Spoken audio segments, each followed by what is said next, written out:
സിമിയാമി സോഡ്കാസ്റ്റിലേക്ക് എല്ലാവർക്കും സ്വാഗതം. അപ്പോൾ എന്തൊക്കെയുണ്ട് വിശേഷം? എല്ലാവർക്കും സുഖമല്ലേ? ഇപ്പോൾ തേങ്ങയ്ക്കൊക്കെ അടുക്കാൻ പോലും പറ്റാത്തത്ര വിലയല്ലേ. അപ്പോൾ നമ്മളൊക്കെ ചിന്തിക്കുന്നത് എന്താ, എങ്ങനെ തേങ്ങയില്ലാതെ കറി വയ്ക്കാമെന്നല്ലേ. അപ്പോൾ ഞാൻ എങ്ങനെയാണ് തേങ്ങയില്ലാതെ ഉണക്ക ചെമ്മീൻ ചമ്മന്തി ഉണ്ടാക്കിയതെന്നാണ് ഈ വീഡിയോയിലൂടെ നിങ്ങളുമായിട്ട് ഷെയർ ചെയ്യുന്നത്. അതിന് വേണ്ടിയിട്ട് കുറച്ച് ഉണക്ക ചെമ്മീൻ എടുത്ത് ഒരു ഓട്ടിലിട്ട് ഒന്ന് ചൂടാക്കി എടുത്തു. ആ സമയം കൊണ്ട് തന്നെ ഇത്രത്തോളം ഉള്ളിയും 2 വെളുത്തുള്ളി അല്ലിയും എടുത്ത് അതിനെ വൃത്തിയാക്കി കഴുകി അരിഞ്ഞെടുത്തു. എന്നിട്ട് ഒരു പാനിലേക്ക് ഒരല്പം എണ്ണ ഒഴിച്ചതിന് ശേഷം ഈ ഉള്ളിയിട്ട് വറുത്തു കോരി. ഉള്ളിയോടൊപ്പം തന്നെ ആ വെളുത്തുള്ളി ഞാൻ അരിഞ്ഞ് ചേർത്തിട്ടുണ്ടായിരുന്നു. വേണമെങ്കിൽ ഒരല്പം കൂടി വെളുത്തുള്ളി ചേർക്കാവുന്നതാണ്. പക്ഷേ എനിക്ക് അത്ര താല്പര്യം ഇല്ലാത്തത് കൊണ്ടാണ് 2 അല്ലി വെളുത്തുള്ളി മാത്രം ചേർത്തത്.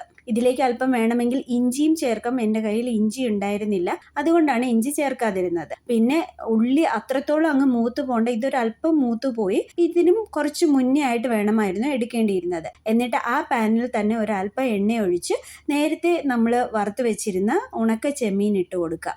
ഉണക്കച്ചെമ്മീൻ ആദ്യം ഒന്ന് ചൂടാക്കിയതിന് ശേഷം അതിൻ്റെ തലയും അതിൽ കിടന്ന ആവശ്യമില്ലാത്ത പൊടിയും എല്ലാം ഒക്കെ കളഞ്ഞ് നന്നായിട്ടൊന്ന് വൃത്തിയാക്കി എടുത്തിട്ടുണ്ടായിരുന്നു.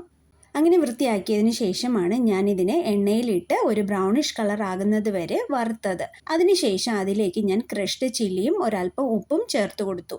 എരിവും ഉപ്പും ഒക്കെ നിങ്ങളുടെ ആവശ്യമനുസരിച്ച് ചേർക്കാവുന്നതാണ്. അങ്ങനെ മുളകും ഒന്ന് ചൂടായതിന് ശേഷം ഞാൻ നേരത്തെ വറുത്ത് വെച്ചിരുന്ന ഉള്ളി ചേർത്ത് കൊടുത്തു.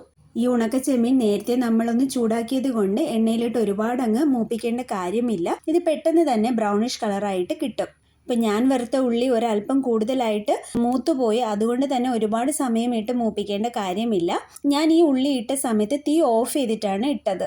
ഓൾറെഡി പാനിലും ചൂടുണ്ടല്ലോ, അപ്പോൾ പിന്നെ വീണ്ടും ചൂട് വേണ്ട എന്ന് കരുതി. നമുക്ക് വേണമെങ്കിൽ ഇതിങ്ങനെ തന്നെ ചോറിൻ്റെ കൂടെയൊക്കെ കഴിക്കാൻ പറ്റും.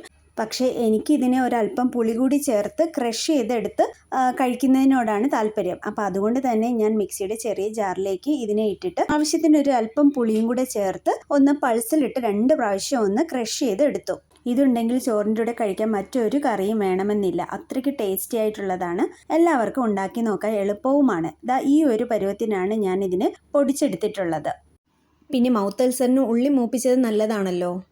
നന്നായിട്ട് മൂപ്പിച്ചത് കൊണ്ട് തന്നെ ഇതിനെ ഒരു എയർ ടൈറ്റ് ആയിട്ടുള്ള ഒരു കുപ്പിയിലിട്ട് നമുക്ക് സൂക്ഷിക്കാവുന്നതാണ്. ഇത് അത്ര പെട്ടെന്നൊന്നും ചീത്തയാവില്ല. എങ്കിൽ പോലും വെള്ളം നനവില്ലാത്ത കുപ്പിയിലാണ് ഞാനിത് ഇട്ട് വെക്കുന്നത്. അതുപോലെ തന്നെ മിക്സി എടുക്കുമ്പോഴത്തേക്കും നന്നായിട്ട് തുടച്ചിട്ടാണ് ഞാൻ ഇതിനെ ഇട്ട് ഒന്ന് പൊടിച്ചെടുത്തിട്ടുള്ളത്.